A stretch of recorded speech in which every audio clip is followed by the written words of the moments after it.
तो चलिए आज हम बात करते हैं संडे सवाल। और संडे सवाल में हम बात करते हैं आपके प्रश्नों का। आपके भी दिल में अगर कोई प्रश्न होगा तो आप कमेंट बॉक्स में कमेंट कर सकते हैं, लेकिन इसी एपिसोड में कमेंट करना होगा, तभी आपके प्रश्नों का मैं रिप्लाई अगले एपिसोड में दे पाऊंगा।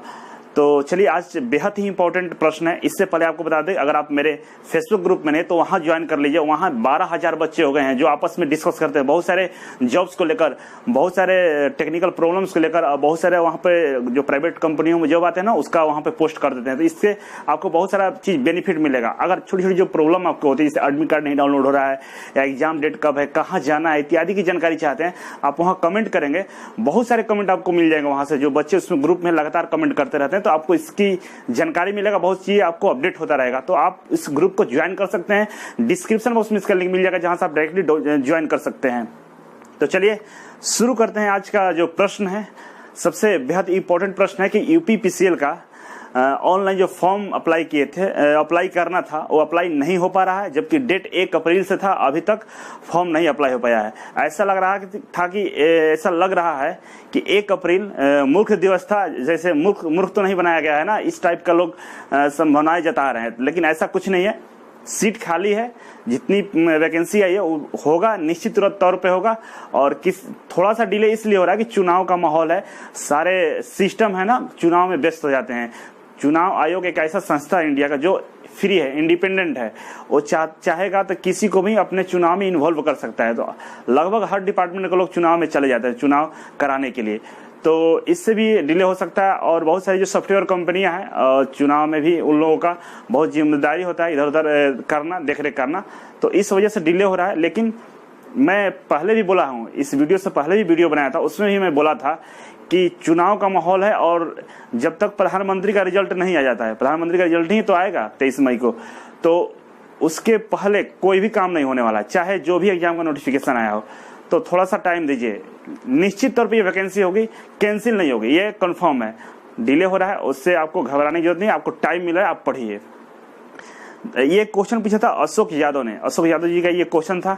नेक्स्ट जो क्वेश्चन है कि जो नेवी का ट्रेडमैन का जो एडमिट कार्ड आ गया है, एग्जाम देने के लिए लोग जाएंगे, बहुत जल्द एग्जाम शुरू होने वाला है। तो इसमें कंफ्यूजन ये है कि इसमें निगेटिव मार्किंग है या नहीं है। तो देखिए, इसमें ऐसा नोटिफिकेशन में कहीं नहीं लिखा है कि निगेटिव मार्किंग है या नहीं है, लेकिन प्रीवियस ईयर में जो एग्जाम हुए हैं उनमें निगेटिव मार्किंग नहीं था। इसके बेस पे बहुत सारे यूट्यूब चैनल वाले भी बोल रहे हैं कि निगेटिव मार्किंग नहीं है। लेकिन मेरा एक बात ध्यान जरूर रखिएगा कि एग्जाम हॉल में प्रवेश कीजिएगा तो आपको जो बुकलेट मिलेगा, प्रश्न मिलेगा, उस पर लिखा रहता है निगेटिव मार्किंग है नहीं।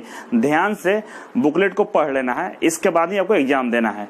तो उसको जो पहला पेज होता है उसको अच्छे से पढ़िएगा, पढ़ने के बाद ही आप एग्जाम देना स्टार्ट कीजिएगा। तो उसमें सारा चीज मेंशन रहेगा, कितना निगेटिव है नहीं है। अगर ऐसा लिखा है कि निगेटिव मार्किंग नहीं है तब फिर आप अपने मन से जो चीज करना चाहते हैं वो कीजिएगा, नहीं तो अगर निगेटिव मार्किंग होगा तो थोड़ा सा संभल के क्वेश्चन को लगाना है। ज्यादातर उम्मीद है, 90% उम्मीद है कि निगेटिव मार्किंग नहीं है, फिर भी चेक जरूर करना है। ये क्वेश्चन था जितेंद्र कुमार जी का, इन्होंने पूछा था। इसके बाद नेक्स्ट क्वेश्चन है नागेश्वर कुमार का। इनका पूछना यह है कि सभी विषय जो नेवी का जो एग्जाम होने वाला है उसमें रीजनिंग, एप्टीट्यूड, जीके, जीएस इत्यादि के अलग अलग सेक्शन बनाए गए हैं, हिंदी का भी है, इंग्लिश का भी है। तो पूछा जा रहा है कि क्या अलग अलग सेक्शन पास करना जरूरी है या ओवरऑल कट ऑफ दिया जाएगा। तो देखिए, इसमें कहीं मेंशन, फिर मैं बोलूंगा कि कहीं मेंशन नहीं है कि ओवरऑल कट ऑफ को पार करना है कि सेक्शन वाइज कट ऑफ है, लेकिन सेक्शन वाइज नहीं है। ये इंडिया में जितने भी एग्जाम होते हैं उनमें केवल बैंक में सेक्शन वाइज कट ऑफ होता है, इंग्लिश का अलग कट ऑफ आता है, रीजनिंग का अलग आता है। लेकिन इंडियन नेवी का जो एग्जाम है इसमें सेक्शन वाइज कट ऑफ अभी तक नहीं है, आगे भी नहीं रहेगा, इस एग्जाम में भी नहीं होगा। आपको ओवरऑल कट ऑफ पे क्वालिफाई करना होगा, तो आप टेंशन मत लीजिएगा, जो क्वेश्चन आ रहे होंगे अच्छे से कीजिएगा। इंग्लिश का ज्यादा टेंशन नहीं रहा, इंग्लिश किसी को नहीं आने वाला है।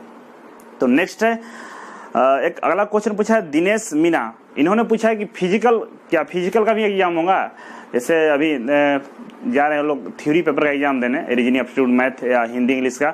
इसके बाद बोलेंगे फिजिकल भी होगा या नहीं, क्योंकि इंडियन आर्मी का जो एग्जाम होता है उसमें फिजिकल ज्यादातर देखा जाता है कि फिजिकल रहता ही रहता है। तो इंडियन नेवी भी एक तरह का इंडियन रक्षा मंत्रालय के अंतर्गत आता है, तो क्या इसमें फिजिकल है या नहीं, इस बात पे गौर करना होगा।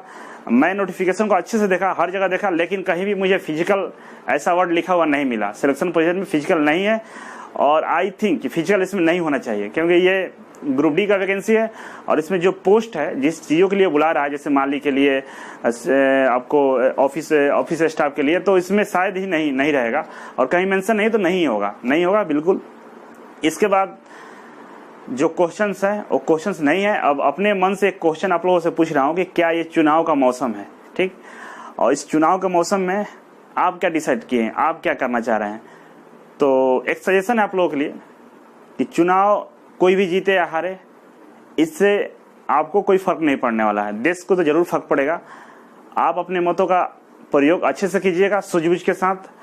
जो कैंडिडेट अच्छा लगे, किसी के बहकावे में नहीं आना, जो कैंडिडेट अच्छा लगे, जो जिस क्षेत्र के लिए हो, जो काम करता हो, अच्छा हो, ईमानदार हो, उसको वोट कीजिए, किसी के चक्कर में नहीं रहिए। और दूसरा चीज है कि वोट देने की, जिस दिन वोट होगा आपके यहाँ वोट देने जाइएगा। बाकी बीच में दिमाग लगाने की जरूरत नहीं है, क्योंकि आपके सामने बहुत सारे एग्जाम है, यूपीपीसीएल का है, नेवी का है, बीएचएल का है, अभी बहुत सारे एग्जाम आएंगे, दिल्ली मेट्रो का जुलाई तक नोटिफिकेशन आने वाला है। तो इन चीजों पर ध्यान देना है। ये 3 महीने आपके लाइफ के बेहद इंपॉर्टेंट दिन है, क्योंकि जितने भी बच्चे थे, कुछ रेलवे में हो गए, आपको पता ही होगा, लोको पायलट का रिजल्ट भी आ चुका है, ग्रुप डी का भी रिजल्ट आएगा और टेक्नीशियन का भी आने वाला है, ग्रुप डी का तो हो ही गया रिजल्ट।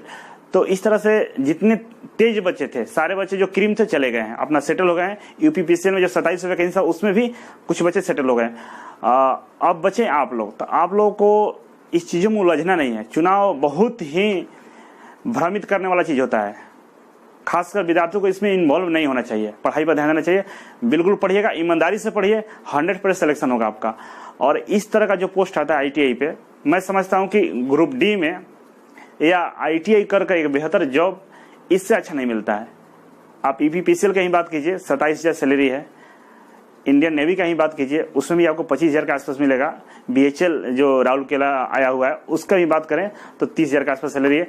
तो काफी अच्छी सैलरी मिलती है और मेहनत भी आपको उस तरीके से करना होगा। डेडिकेटेड रहिए, आप पे आसपास का जो इन्वायरमेंट है ना उसका प्रभाव नहीं पड़ना चाहिए, इस बात का ध्यान रखिएगा। जो ईमानदारी से पढ़ता है उसका सिलेक्शन होता है, इसमें कोई दो राय नहीं है।